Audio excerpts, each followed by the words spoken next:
Dear students, welcome to online classes. Today we are going to discuss about methods of preparation from 6th class science separation of substances. Today method was sieving and filtration. So let you check the picture. So when our mother is going to prepare a roti, then she used to sieve the wheat powder. So this is also an example. So the flour particles are very small and pass through the holes, and finally the husk remains inside the sieve. So this is the example for the sieving. So here the main reason for sieving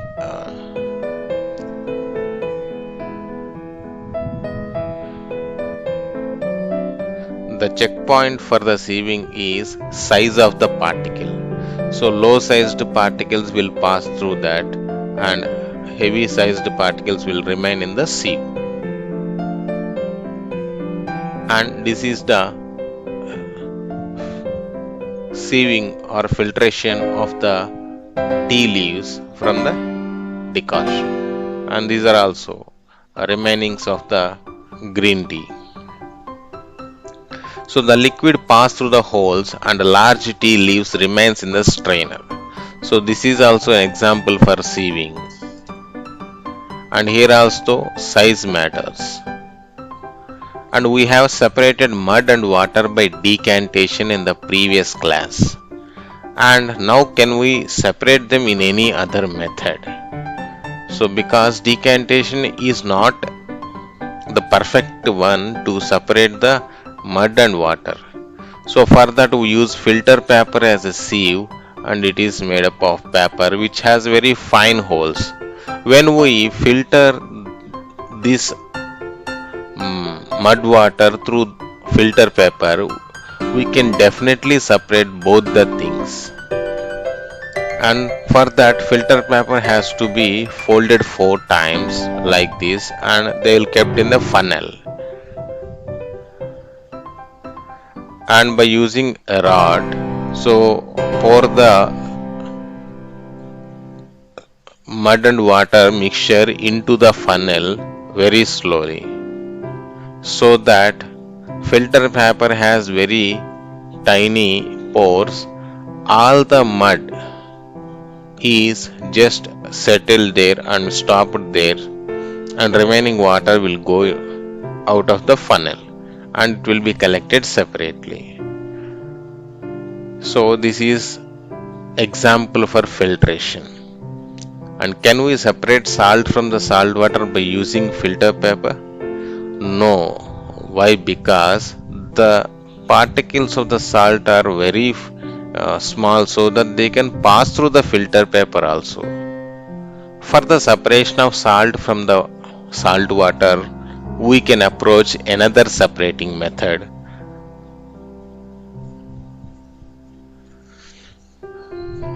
Next, take some salt and dissolve in a glass of water.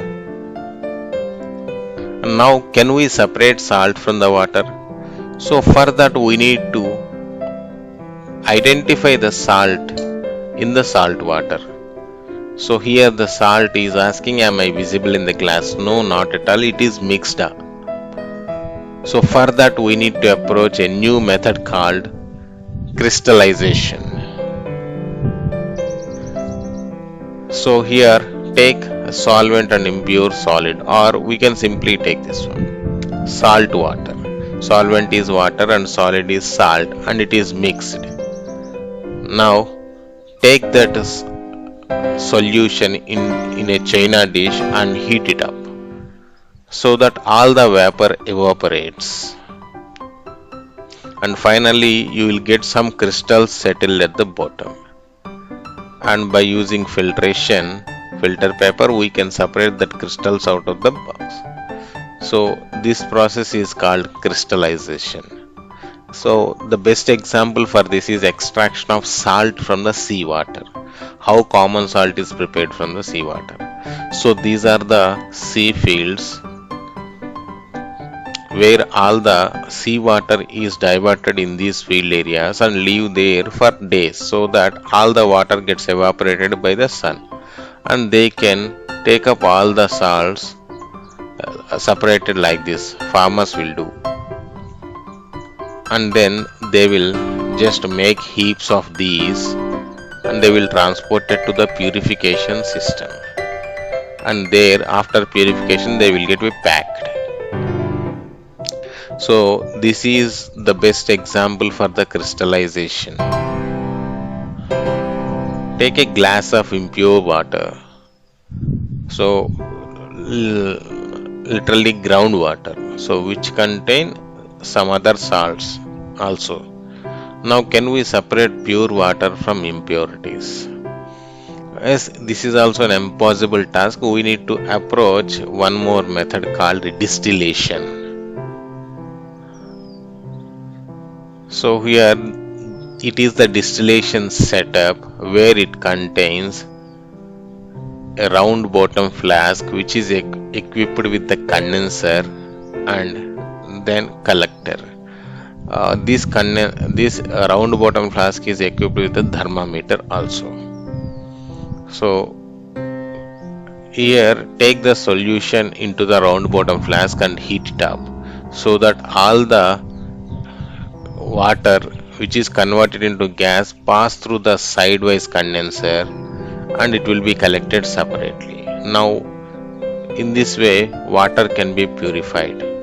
And do you want it to do at home? Yes, very easy. No need of all these equipment to experience this separation. Just do this.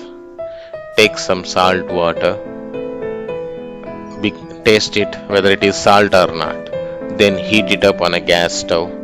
Take a plate and keep some ice cubes over it, and then keep the plate over the evaporating water as shown in the figure, slightly tilted one side up, one side down, and keep one more empty flask there so that all is condensed.